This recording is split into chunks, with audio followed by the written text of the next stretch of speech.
wano tulinawo eddakiika ntono but we would like to know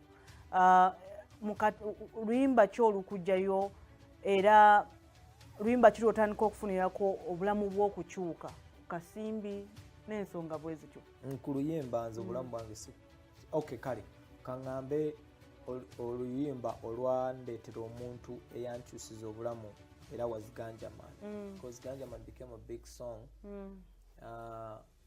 mu kaseera nga ne church tekyanfaako nnyo really you know nagezaako nensindika negezaako okumiitinga pastor Kayanja ebiseera ebyo yogere naye neera nga you hit the same wall you know nenkita so bwe namala ekisibaawo oluyimba ne lujja ne tulukola bizo yalujja mu studio boom ne lufuuka ensonga mainstream oluyimba lwasooka kukyaka nnyo ku mainstream n'okusinga enewammwe kati enewaffe kimala kukwata eno ne balyoka bakyembracing baga ono mwana waffe. Which year is that? 2009. 2009. Yes. Okay. Yeah. So bwe tumala okukola oluyimba olwo and actually 2009 nga maze shooting a video nagisasulira omwaka mulamba ng'osonda kasente 2010 nga nsonda kasente kati Matt Bish yali owakabi ebiseera ebyo. Matt Bish oba mumanyi? Matt Bish muganda wa Roger. Oh yeah, akola filimu kati. Yes. Era kuva ddaye ng'ali mu film. Yakolanga ne video z'ababela ebisenga ye mubi yani. Engube guno baguyita dodo. Yeah. So kakati nenga kino ekintu sina kikomya just ku audio. Sina komanga abalokole bakola ebintu byabwe no shooting a video nino pushing anga bwe nsobola. Ku TV. Yes, no pushing anga bwe nsobola. Kandi nayinako guy mukwano gwe bamita Saipet. Yali mu church naye nga ayagala nnyo ebintu byako organizinga ebintu mu mabala and all that. Kati yenga amanyi nnyo industry ng'agimanyi okunsinga. Era mu kushootinga mu kumaliriza video yanyamba n'ogitambuza video twasooka n'agitwala wa Shiru. Shiru nga yaliko ate n'Embozi ya Shiru nayo nga yambala ka white ebiseera ebyo. Embozi ne ya Shiru nayo ndala muzeyi mukama akumpere nnyo mukisa muganda wange. Is one of the persons that actually made that song very very big. Yeah. So netugenda nenjogera ne Matt bwe nayogera naye nansaba miliyoni 5 nze n'emitwalo 5 nginoonyeza emyezi okukaaga togina sorry simanyi wegifaanana naye kati tumala okuteesa nga n'okugaana agaanye kozi yansaba miliyoni 5 ne mugaana nina emitwalo 3 ate nga nazo teziriwo ku buliwo naye fortunate enough naŋŋamba naye kampulira oluyimba bwe nalumuteramu nagaa wait a minute it is you. Bambi. I love this song. I love the song so much. But now do shooting the way and again do shooting the way because tojja kumanya value yacho. So gen ononye mitwalo 9. Neboletako 15. Gwe nonye mitwalo 9 kwa ngenda shooting anesijja gikuwa nga tonna malayo sente. Na nonya sente omwaka mulamba. Shooting a video ne Katonda najja nteramu ekisa nti mu time eyo waliwo DJ wa gospel yali wakabinyo nga bamita Rabs Machine Man ng'akola ku Power FM naye yalwagala nnyo kati ate ye n'afuuka kyali wange nnyo Rabs bwe yafuuka kyali wange ate kyali wa DJ yali kebisero nga wakabi nnyo bambi eyafa Momo DJ Momo n'antwala na introducingira Momo era ne Momo nga takkiriza yamugamba ukijumanyi nti olimba luli lwosinga okuva mu bbala onena nyina Momo alaba kano nga twale lino olimba lwa Jamaica ate nkugambye oganti wakulira ku street ebyokusoma sibiwuliddemu but the kind of English yali manifested mu luyimba kakati wali tosobola nakkiza nti omuntu ono teyasoma abakyoli ekirungi kyabwe kye babeeredde nti English is like is pride. Speaking English is a pride. It's actually not pride, it's part of them. It's a pride. It's a shame. It's a unifying factor. Yes, omwana okubanga tasobola kwogera luzungu. So newaka okula konna kwanze mama fe twali wano mu Kisenyi before she passed away. Twali mu Kisenyi twali tubeera. So nge wakati twogera luzungu. Olukyoli twogera mu katono then Oluganda ndogera ne bachali bange. Then nasomera primary natandikira ku Nakivubo Blue nursery najisomera ku Christ the King. It was the best nursery school. Yes, mama wange bambi yagezaako nnyo. So nursery najisomera ku Christ the King bwe navaayo. Primary najitandikira ku Nakivubo Blue. Nakivubo Blue. Ekitegeeza foundation yali strong. Foundation yali nnungi. Nva Nakivubo Blue, then mama nga amaze okufa ne bigootaanamu awo, then nengenda ewa muzeyi nenzira ku Good Daddy ekireka. I don't know if you know that primary school. When nali awo nengezaako nentobogezaako okweweerera naye nga si byangu. So but era naye Embozi ndala. So ennyimba zino nze ndaba kubanga bwetuba tetuzikuba nga tutandika show. You have about 6 big songs. Yes. Awo kitegeeza nti wakubanga nga buli kyofulumya hit. Njagala nnyo nze okufulumya buli luyimba lwenta nga it is spirit led. Kyobola nze sometimes ndwawo actually n'okufulumya ennyimba. It has to be the right time, the right moment, the right song. If I don't feel that, I won't release music. That is why I've done songs Katonda za Nyambi nampanga weziri newankubadde mbadde nakamuko ng'omuntu but ennyimba zibadde gye ziri zikola nga ziri mu bantu. You understand? So I take my time to create my craft and pray about it, you know, and be led by God, really.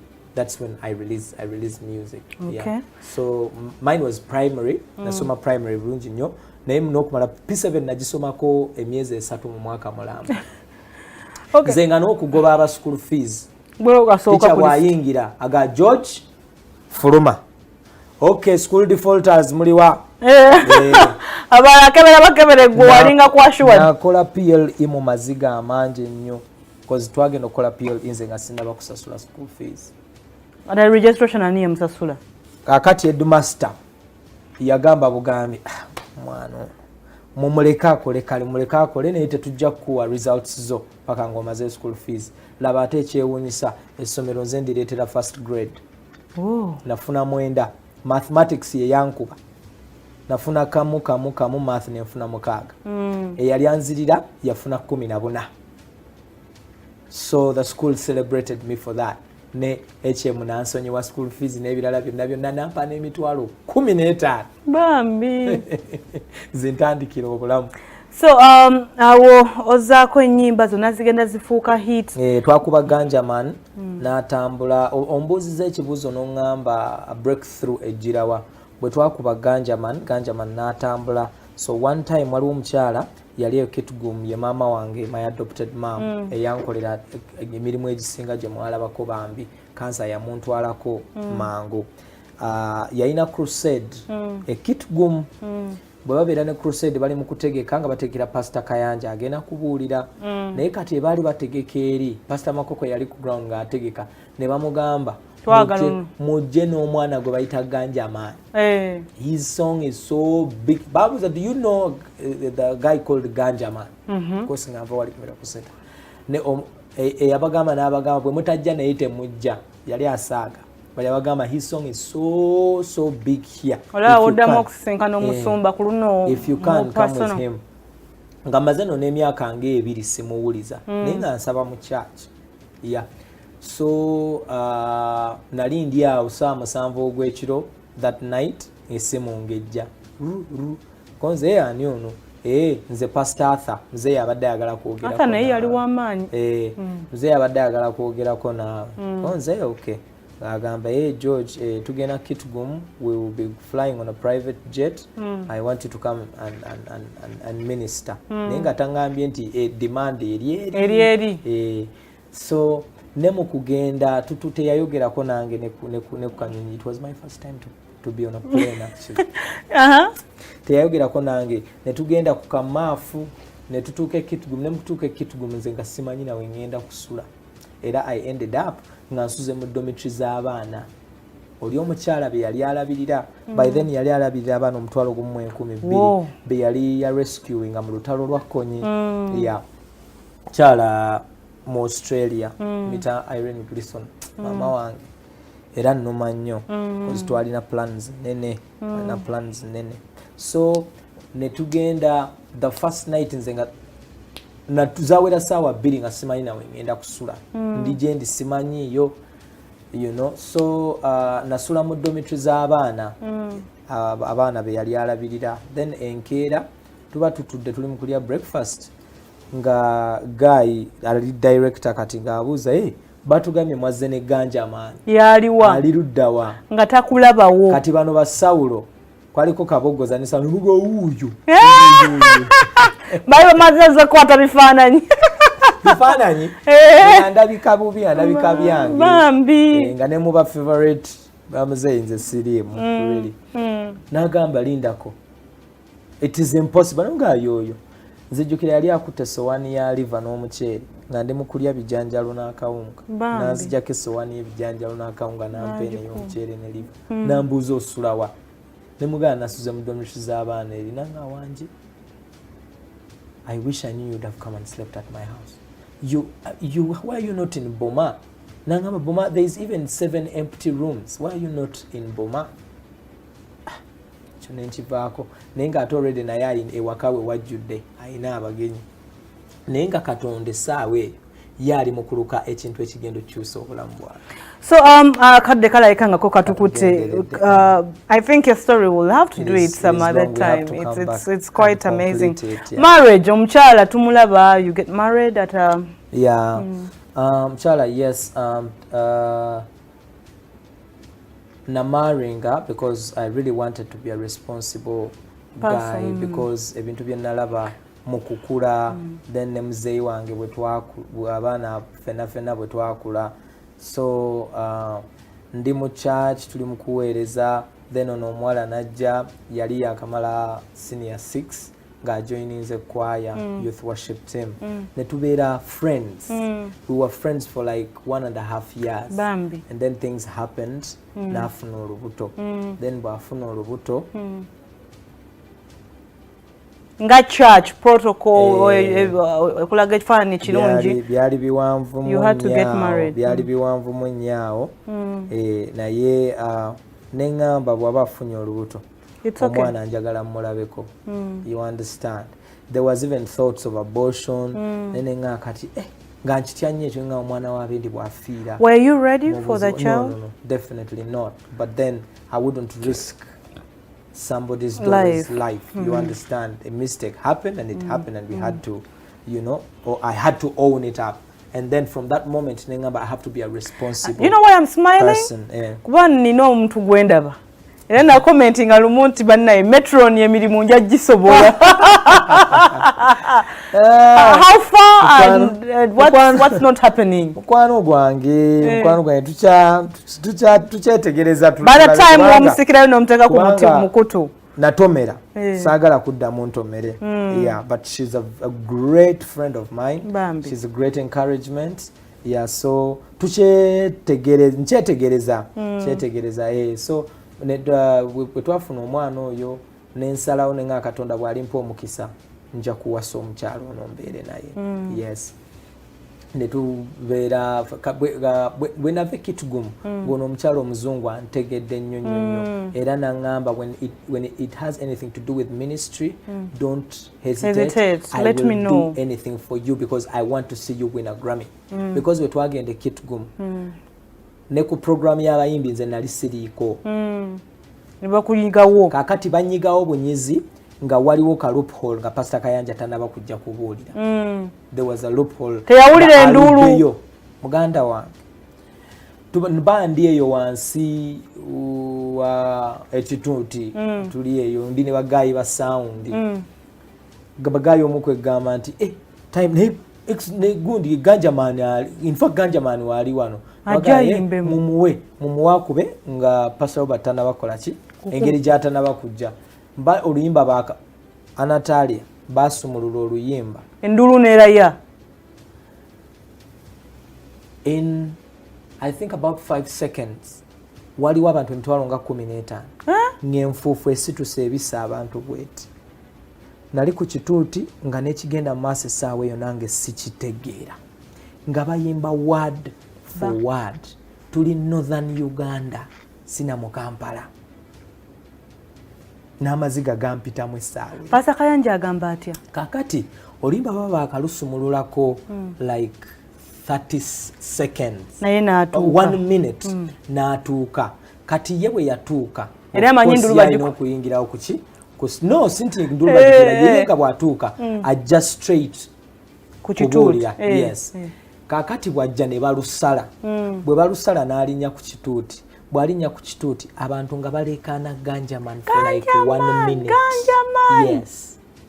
N'agezaako basirisa atandika okubuulira wa era n'atuna emabega n'aga George come back and sing.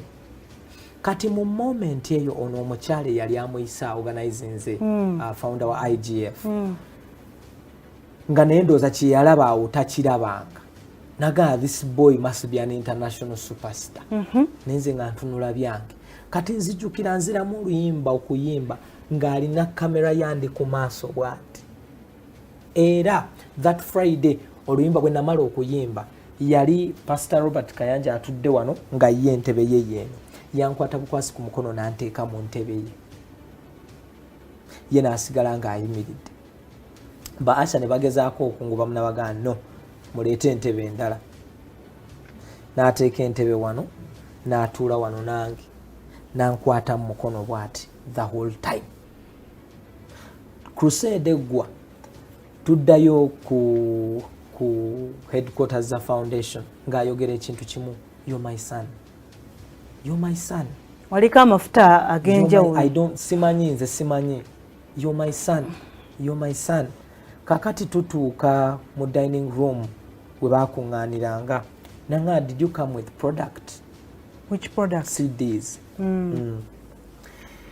Najja sina ataso nvudde ebiseera nga nafuna akayumba Mengo nkasasula emitwalo 5.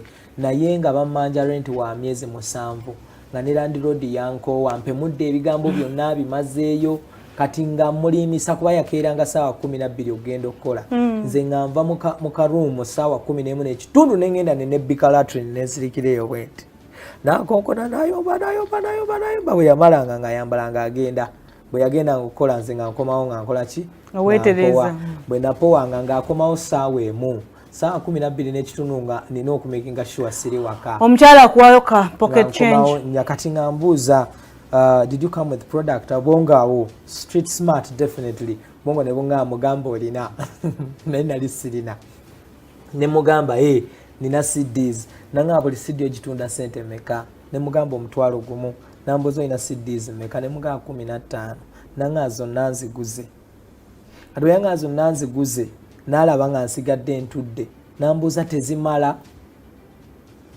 nanga nkwadde miliyoni emu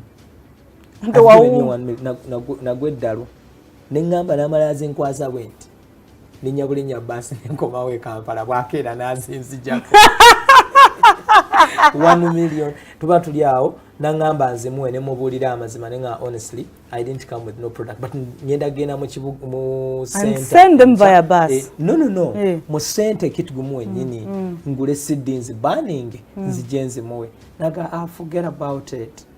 You are my son. Nanga in fact I'm giving you 3 million shillings. Nagweddalo. Pastor Kayanja wali awo? No. Awo ye Crusade bwe yabira ku center olwamala Crusade bonga bagenda mu hotel. Naye nze nasigala wano. N'ekyo ekiro nasula mu ntebe mu kisenge omukyala gye yasulanga. Okay. Yes. Kumacha nakera nampe basa muri million 3. Nemanye ebizibu byange biwedde.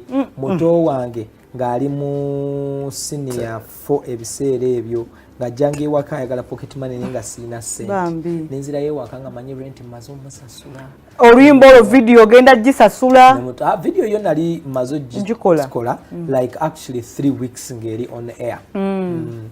So from that time netumala Crusade on Saturday ku Sunday nga tulina okukomawo n'atwala enamba yange netukomawo e Kampala obulamu ne buddamu nga buli nnomo nina komawo kati nga ndi mugagga nina sente zange tolina kyo ngamba. So you release more music? After that wayitawo weeks 2 nankubira essimu ekiro mba ndi mu buliri neebase nakuba essimu nengikwata mu kiro mbuza ani ono nanga oh no it's me mama Irene I was just calling to check on you. I haven't heard from you in a while. I know probably you guys are busy and blah blah blah. Kati mukunyumyamu nambuuza, what's up, what are you doing, what are you planning to do? Nalina akakola akayima nga bakayita bastard. Bwe namunnyonnyolamu nambuuza, hey, so how much would it cost to shoot a video? Nali sina figure mutwe, sina kwogera na video producer yenna ebiseera ebyo nga nemugamba about 3 million. Nangamba, I'll send you 6 million tomorrow.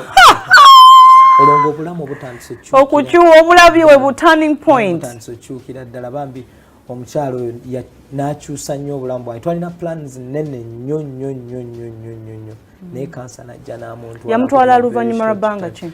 After 3 years nga tumaze okukuba tours mu Australia, nakolera organisation eyo sente in dollars and millions. Naye abantu bazibu nti omukyalo we bwe yafa awo ebizibu byatandikira okuntomera. Omukyala bwe yafa immediately nze nga simanyi nti be nali nkola nabo mu organisation bandaba bubi because of the things she was doing for me. Bwe yafa nabo ne bansalayo ne salary wange ne bamutema ne bangoba. Nali wano nenzira wano. That is life. Mba ndi awo ate ekyo kyakabeerawo ne muzeeyi wange n'afa in that very same period of time. Muzeeyi bw'afa then already tulina issues ne mama w'abaana, but ekya mama w'abaana kyo we agreed amicably because okubeera mwenna nga you're not compatible at least mwawukana. Ekirungi kye nti teyavaayo mu mawulire ng'abakyala we batera she's my friend. Ate n'ekirala nze njagala abaana bange n'obulamu bwange nkulaba njagala abaana bange n'obulamu bwange bonna era ntoba nnyo okulaba ng'abaana bange bali bulungi babeera bulungi. Mu kiseera ekyo amawulire awo naffe tutandise amawulire g'olugambo tukubye left right and center. Mawulire banne gankuba kati ate bwe nfuna ebizibu ebyo nensubira nti abantu even n'ekkanisa mwe nali nga nsuubira nti bajja kumbeererawo byonna ebyagwa bonna ne batunule ne bankyusiza emigongo. Abantu be nali nnyambye akaseera ako bonna ne bankyusiza emigongo. So I went into a place of depression. 6 years? Yes. Place of depression. Awe natandikira okunywa omwenge nga sifaayo ani alaba ani akola ki. You understand? So eyo ye time amawulire mwe gatambulira ennyo Exodus bamukuttekawo nyemu Exodus ne Judith Hard naye ate bambi Nalongo ye bamuwayiriza bwereere bambi. Judith Hard ali very social. Yeah, kati ate ekyatuga yayagala nnyo oluyimba Igwe. Everything that I do. Igwe. Kati ate bwe nasinkana abaana be nabo ne banjagala nnyo bambi. She was a friend that became like family in that moment. You understand? Ate ali mu fashion nange njagala nnyo fashion. Oyagala fashion ne tukwata naye already nga ntandise okubeera mu light. What is the way forward for you? First of all, kyetwatandikiddeko ensi yammanyira mu church. Ensi yammanyira ku gospel music. Emyaka egyo 6 ebintu abantu bye baalaba ebyali bigenda mu maaso ku bulamu bwange ebituufu n'ebitaali bituufu byassa okwagala mu bantu. Nasinkanako lumu n'omukyalo omu, a very prominent lady, mukyala mukulu, nantuuza n'angamba, mutabani, tulina ennaku nnyingi ku mutima. Nze n'abaana bange nali sibakkiriza kulaba muyimbi mulala yenna. Ngamba mulaba omuvubuka oyo Exodus. Musajja yava ku luguudo naye Katonda amukoledde ebyamaanyi. Namwe bwe mukula njagala mubeere ngaani nga ye. Ate eventually tutandika okulaba omwenge, tutandika okuwulira bino ne bino, omutima ogwange gwennyika. Nkwagala nnyo ng'omwana wange. Naye ebikolwa sikyasobola nakukola ki nakutunuliza baana bange kubagamba nti oyo ebintu bintu oyo yekayika abantu bangi abajja baŋŋamba ebintu bingi. Nendaba nga abantu baali tebakyaye muntu but bakyawa ebikolwa ebyali mu mawulire.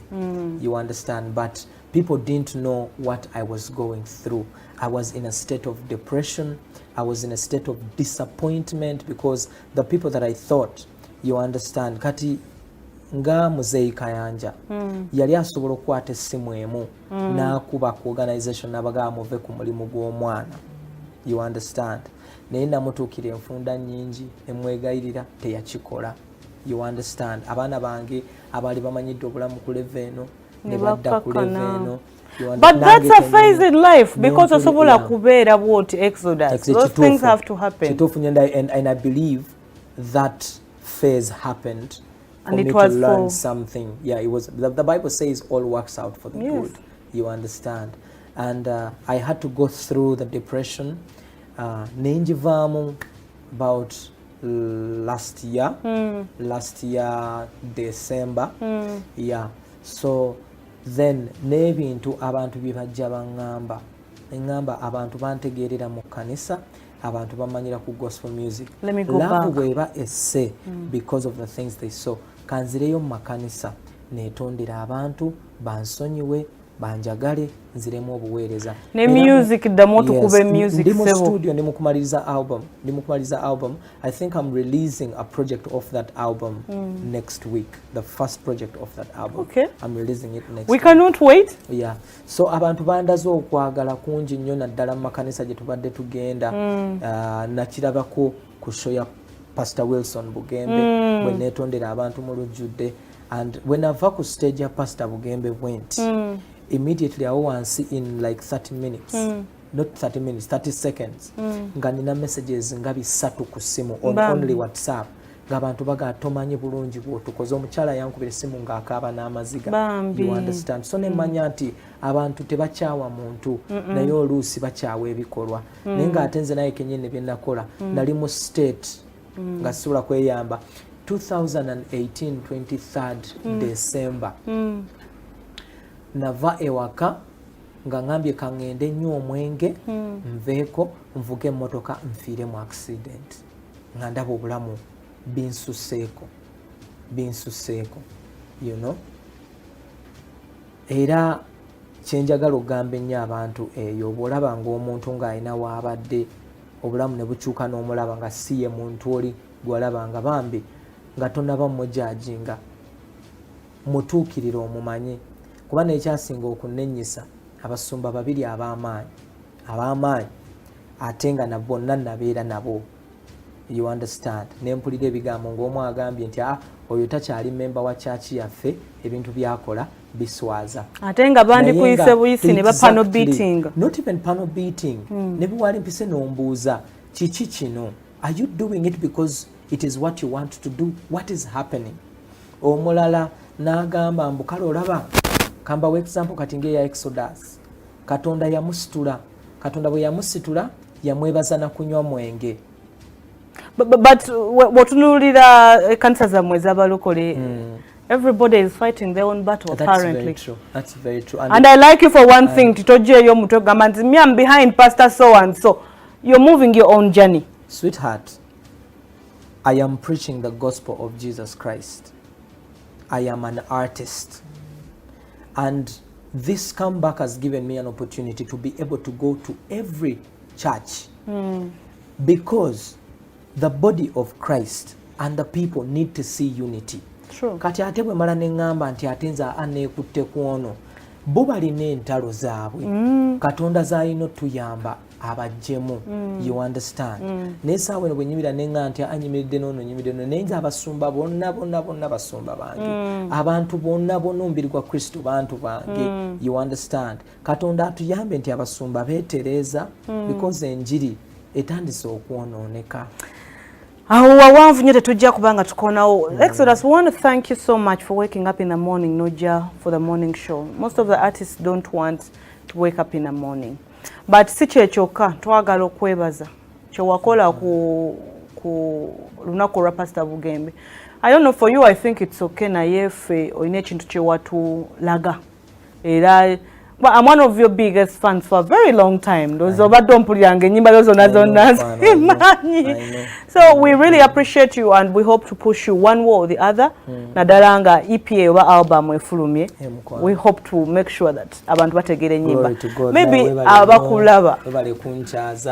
Banange abalabi ba NBS Sanyuka TV mbagala nnyo mwebale kunsupportinga for this long while gye munsupportinze nkomyewo era nzize kuddamu okuba gospel music yennyini oli gwe nabawo wakabi ate kati mutadde ku level ndala mu maanyi ama better minister njagala otumirako abaana bange bonna Hezekiah Hosea ne Israel mbagala nnyo father of boys yes bonna bali